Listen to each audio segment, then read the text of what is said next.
welcome to Call of Duty Black Ops Cold War, and in this video we're going to be learning the hardpoint rotations for Cartel. So as you can see here, the first checkpoint is in the center of the map and it's called Upper Crops. Now the next one is at the sheds. Now on this map that's the north there, so I kind of refer to things in terms of their cardinal direction. So the next one's going to be over here. Now however, at the beginning of the game, I wouldn't recommend you worry too much about capturing the first hardpoint. What you do want to do is make sure you get yourself, by fair means or foul, over to this side of the map. See, with 10 seconds to go, you find out where the next one's going to be. Get yourself over to this side of the map so that you and your friendlies are all spawning in the correct location. That means you can then jump onto sheds, which is in the southeast of the map, and secure it. Now, the way that I play hardpoint is I'll hang around on a hardpoint defending it if nobody else jumps on it for about 30 seconds. When there's 30 seconds to go, I will then head to the next hardpoint, avoiding the enemy. So I'll look at the mini-map, maybe look at the big map and see where the enemies are. And like now we've got 30 seconds to go, so now I'll leave. Now the next hard point is down here. It's in the lower riverbed, it's called, so that I can get set up ready. Because hardpoint, although we see the professional players play hardpoint, don't be intimidated by hardpoint. In fact, hardpoint is probably, there goes my trophy system.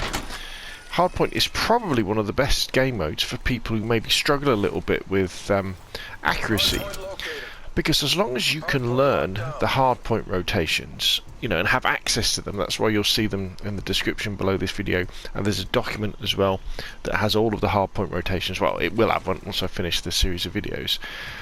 You can be the difference. You can go from being an average player, who's in the middle of the lobby for most games, to one where you are top of the lobby without even having to kill that many people. Okay, so the next one is the garages, which are in the southwest of the map, so they're kind of over there. So we'll go this way.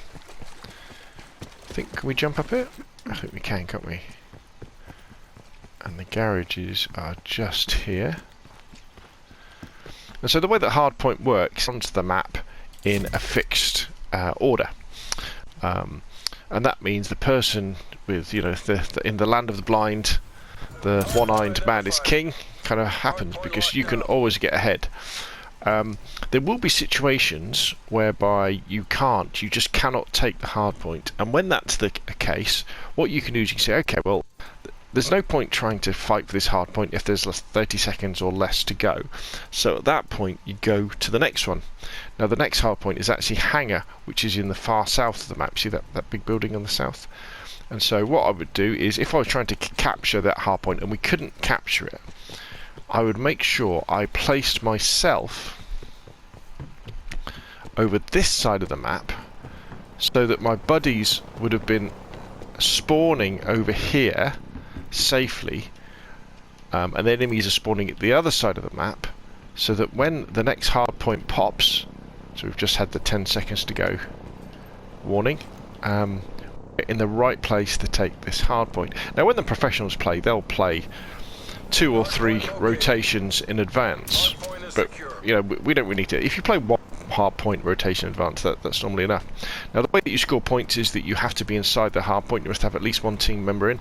You don't get any more points if you have more than one team member inside the hardpoint, but if nobody's in, nobody scores any points. And if you've got 2 members of the opposite teams inside the hardpoint, nobody scores any points until one kills the other, or maybe they both get killed and people stop doing it. Hardpoint, right, so we've got 30 seconds to go. So now it goes back to the centre. In hardpoint, you can have these amazingly close matches, because unlike game modes like Domination, or even Team Deathmatch and Kill Confirmed, game modes like that, you can come back and win a hardpoint match even if you're 200 points behind, because all you've got to do is make sure that you that you capture and hold every single hard point. And I've had some of the most exciting games of Call of Duty I've ever played playing Hardpoint. Honestly, because you'll be 60 points behind. They'll be at 220 or something, and you think, right, they cannot take this hard point. They can't. We have to take this hard point. And you make the rotation, you get it, and you get games that go like 250 to 249. You know, have I had any draws? I can't remember, but I've had lots of really close matches, and it's very, very exciting. So what we'll do now, let's just follow the hard point, so we know that after this one we're going to the sheds, which is in the southeast, which is over there. So there's 18 seconds to go, so we should have gone by now. And when you're rotating, I guess is the posh word, from location to location, look at the minimap and see where the enemies are going to be. And then you want to be kind of taking the route that will take you around them, and also be aware that you won't be the only one who's doing this. There's probably someone on the other team who will be doing it as well. So watch out for people who've got there before you. And then, as I say, so if you look at the clock on the left-hand side of the screen underneath the capture bars, you'll see we've got 44 seconds to go. I'm going to get off the flag because I don't want the game to end. And now after this one, it's Lower Riverbed, which is in the north of the map, which is over there next. So we're going to wait. Right, there's 30 seconds to go. So let's slide down here, and you'll find the best ways as time goes on to go from map to map. Don't be too focused on, you know, getting to the hard point. Make sure you're checking your corners and that sort of stuff. You know, make sure you're thinking about where the enemies are going to be coming from, so you can put down, you know, you can cover those corridors. So we've got that one. So then after this one, our next one is the garage, which is over there. So we'll defend this hard point for 30 seconds.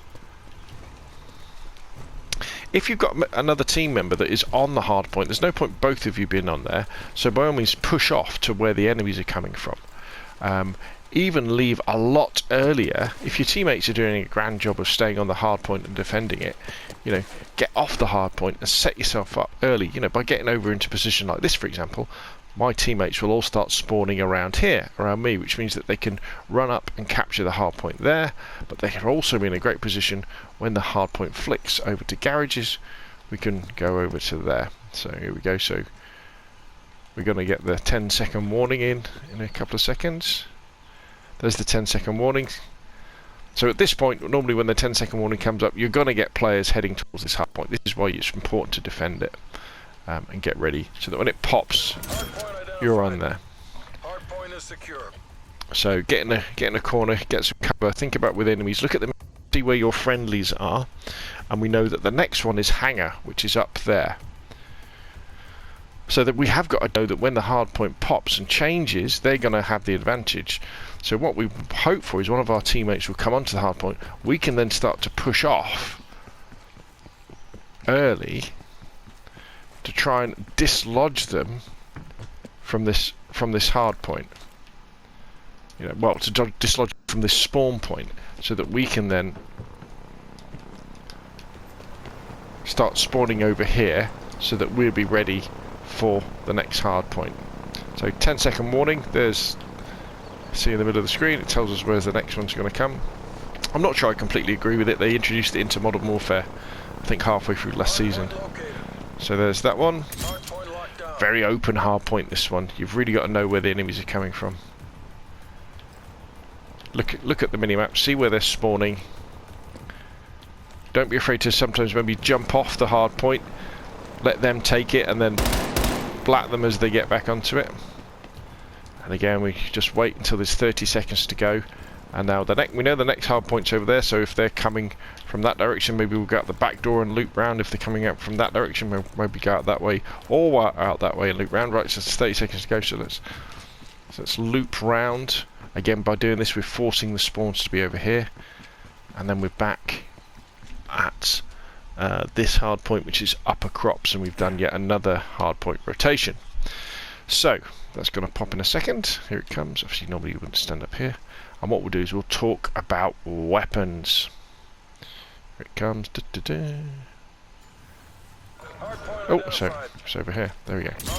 So, at the moment near the release of Black Ops Cold War, I would recommend, if you're running, playing Hardpoint, you want to have the trophy system as soon as you've got that unlocked. The trophy system is really good for holding hills, holding hardpoints, because it shoots down enemy grenades or rockets as they're thrown into the hardpoint. In Modern Warfare, it used to stop cruise missiles as well, so it may well still do that. It won't stop artillery or napalm strikes and things like that. As far as tacticals and throwables, there's a few ways you can go. You can go with a frag grenade, so that you can clear out, or maybe use the Semtex, or even the C4. You can do that. Tacticals, one option is to go with smoke.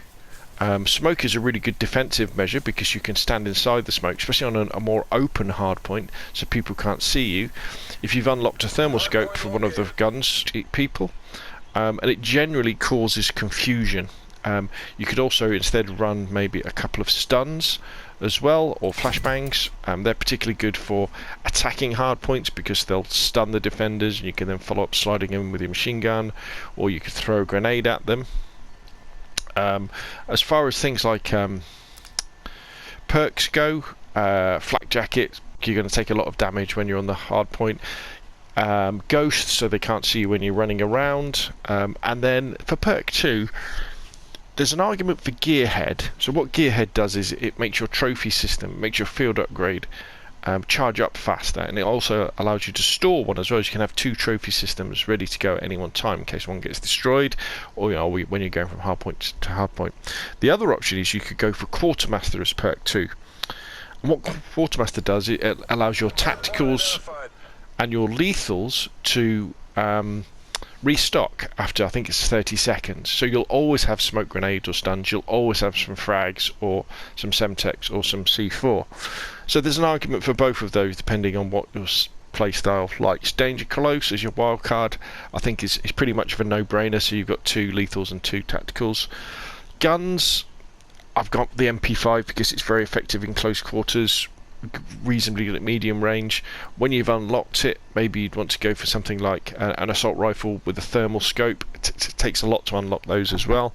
Secondary, maybe the RPG. The beauty with the RPG is that you can fire it into a hard point, and it effectively it gives you 3 more grenades. Or you could go with the normal launcher, which you can still dumbfire. Not quite so good though, not quite so powerful, but obviously you can shoot down things like enemy spy planes and counter UAVs and enemy gunships that come into the into the area of operations, which can again really help. At the end of the game, when everybody's calling in their score streaks, if an enemy gunship turns up, that can really turn the tide of a game. So you want to be able to shoot it out of the air. So there's a number of different options there.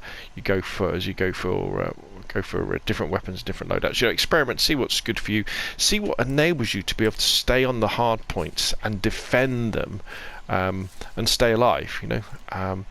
Kill streaks, I mean, at the moment, it's up to you, but you could argue that UAV is good, but you could swap that out for something like the RCXD. Again, you can drive that into a hard point to kill the people on it. Napalm strikes, artillery strikes, all good stuff. The cruise missile as well, again, because you can direct that. As soon as an enemy captures a hard point that you know is outside, you could call in the cruise missile, blow them off it, and that will give you space. So there we go. That is the hardpoint rotations on Cartel.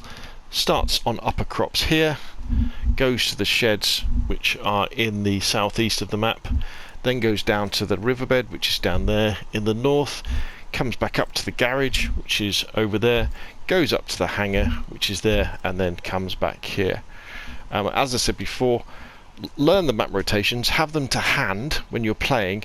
It will give you an absolutely massive advantage. And honestly, anybody, even if you can't hit the side of a barn door with a shotgun, if you know those hardpoint rotations, you will be top of the leaderboard, being the player that swings it for your team to win those Black Ops Cold War victories.